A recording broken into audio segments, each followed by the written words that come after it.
कहानी की शुरुआत एक खूबसूरत सी राजकुमारी से शुरू होती है जिसका नाम स्नो था। स्नो को स्केटिंग का बेहद शौक था, इसलिए वो तैयार होकर स्केटिंग करने लगी। इसी बीच स्नो की सौतेली माँ भी उसे देखने लगी। स्नो की सौतेली माँ इस नगर की रानी थी। उसे अपनी खूबसूरती पर इतना घमंड था कि वह स्नो की खूबसूरती से जलती थी। वो अपने जादुई शीशे के पास आकर उससे पूछती है कि इस नगर में सबसे खूबसूरत कौन है। जादुई शीशा जैसे ही स्नो का नाम लेता है तो रानी गुस्से से लाल हो जाती है। दूसरी तरफ स्नो अभी भी स्केटिंग कर रही थी। इसी बीच सेनापति उसके पास आकर कहता है कि महाराज की तबीयत काफी खराब हो गई है। सेनापति की बात सुनकर स्नो जल्दी जल्दी महाराज यानी अपने पिता के पास आती है। महाराज कई महीनों से बीमार था। उसे अपना समय पूरा होता लग रहा था, इसलिए वह चाहता था कि उसकी मौत के बाद रानी स्नो का पूरा ख्याल रखे। रानी जैसे ही उससे वादा करती है तभी राजा दम तोड़ देता है। वैसे रानी को महाराज की मौत का जरा भी गम नहीं था। उसने कुछ ही दिनों में सारी चीजें अपने हाथ में ले ली थी और स्नो को उठाकर जेल में डाल दिया था। अब कहानी में हमें सेवियर नाम का लड़का दिखाया जाता है जो इस समय एक नाटक पेश कर रहा था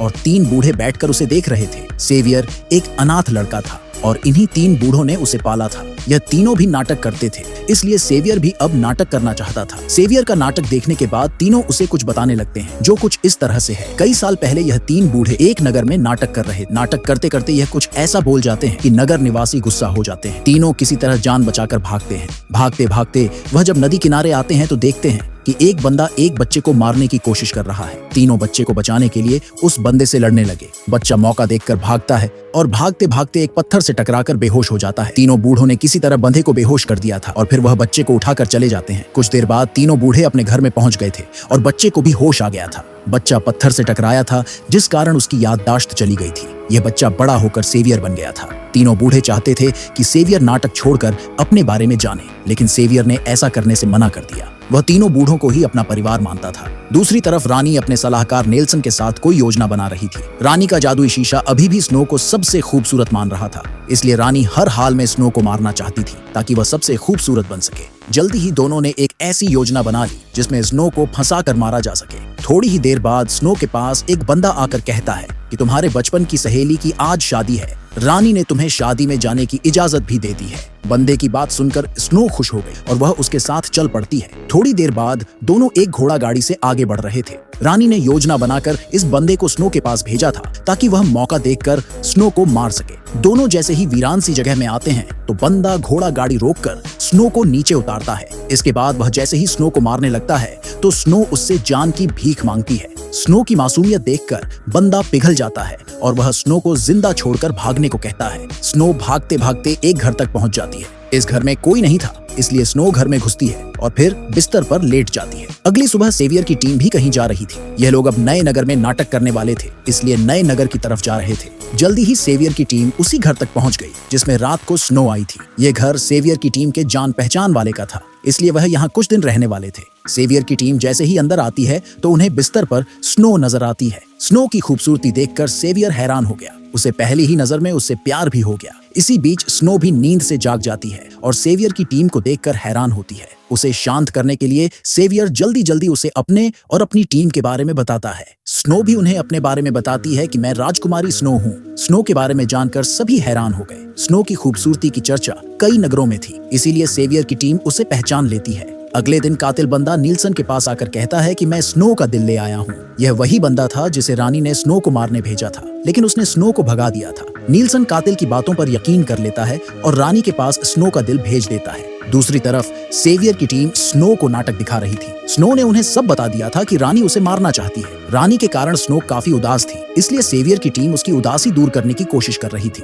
दूसरी तरफ जादुई शीशे ने बता दिया था कि स्नो अभी जिंदा है। नील्सन समझ गया था कि कातिल झूठ बोल रहा है। कातिल ने उसे किसी जानवर का दिल दिया था, इसलिए वह गुस्सा होकर कातिल को पकड़ने का हुक्म दे देता है। कुछ ही देर बाद कातिल को पकड़कर बंदी बना लिया जाता है। काफी मारपीट के बाद वह बता देता है कि उसने स्नो को भगा दिया था। उसकी बात सुनते ही रानी उसे फांसी देने का हुक्म दे देती है। उधर स्नो और सेवियर काफी करीब आ गए थे। दोनों इस वक्त जंगल में थे। दोनों जैसे ही एक दूसरे को चूमने लगते हैं तभी उनके पास बूढ़े आ जाते हैं। वह स्नो को बताते हैं कि हमने जंगल में सैनिक देखे हैं। इसी बीच सबकी नजर सैनिकों पर पड़ती है। सैनिकों को अपनी तरफ आते देख सभी डर जाते हैं। सेवियर स्नो को बूढ़ों के साथ भगा देता है ताकि वह सैनिकों को बेवकूफ बनाकर वापस भेज सके। जल्दी ही सैनिक उसके पास आकर उससे स्नो के बारे में पूछते हैं। सेवियर उनकी बातों का ठीक से जवाब नहीं देता, जिस कारण सैनिक गुस्सा होकर उसे ही गिरफ्तार कर लेते हैं। स्नो और बूढ़े छुपकर सब देख रहे थे। जल्दी ही ही सेवियर को महल की जेल में डाल दिया जाता है। अगले दिन तीनों बूढ़े भेष बदलकर महल की जेल में आते हैं।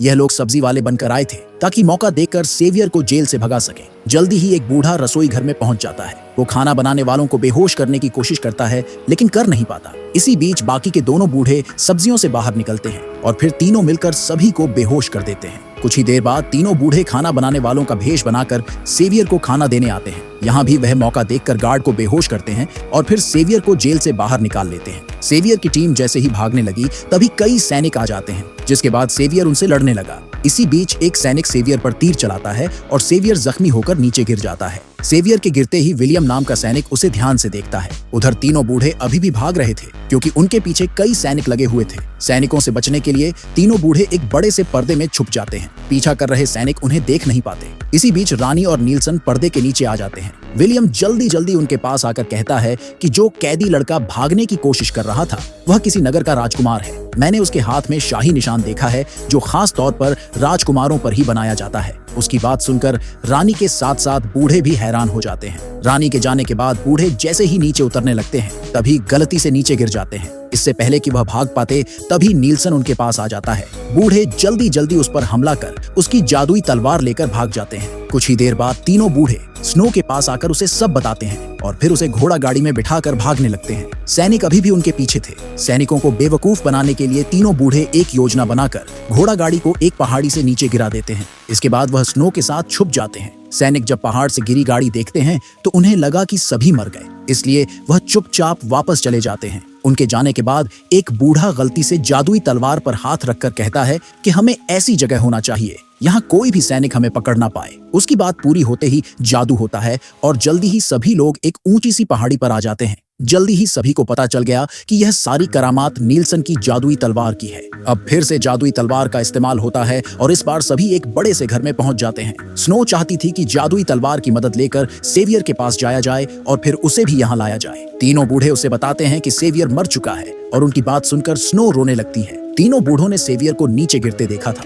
इसलिए तीनों को लग रहा था कि सेवियर मर चुका है। उधर रानी को भी जादुई शीशे से पता चल गया था कि स्नो जिंदा है और वह यह बात नील्सन को भी बताती है। दूसरी तरफ सेवियर काफी ठीक हो गया था और अब वह बाकी कैदियों को रानी के खिलाफ भड़काने लगा था। उधर नील्सन रानी को जादुई जूस पिलाता है, जिसके बाद रानी एक चुड़ैल में बदल जाती है। इसके बाद नील्सन उसे एक सेब देकर कहता है कि यह जहरीला सेब स्नो को मार देगा। रानी उससे सेब लेकर स्नो की तरफ जाने लगती है। दूसरी तरफ तीनों बूढ़े खाने का इंतजाम करने जा रहे थे। जल्दी ही रानी भी स्नो के घर तक पहुंच गई। वह फिर से जादुई रस पीती है और इस बार एक बुढ़िया में बदल जाती है। इसके बाद वह स्नो के पास आकर कहती है कि मुझे काफी ठंड लग रही है। स्नो उसे अंदर ले आती है ताकि उसे ठंड लगनी बंद हो जाए। जल्दी ही रानी को ठंड लगनी बंद हो जाती है, जिसके बाद वो स्नो को जहरीला सेब देकर चली जाती है। दूसरी तरफ कैदियों ने भी हमला बोल दिया था, जिस कारण हर तरफ तलवारों की गूंज सुनाई देने लगी थी। सेवियर नील्सन के साथ लड़ रहा था। सेवियर से लड़ता वह नीचे गिरता है और वह साला गर्म तेल की बड़ी कढ़ाई में झलकर मर जाता है। उधर तीनों बूढ़े जब वापस आ रहे थे तो रानी बीच रास्ते में उनका मजाक उड़ाने लगती है।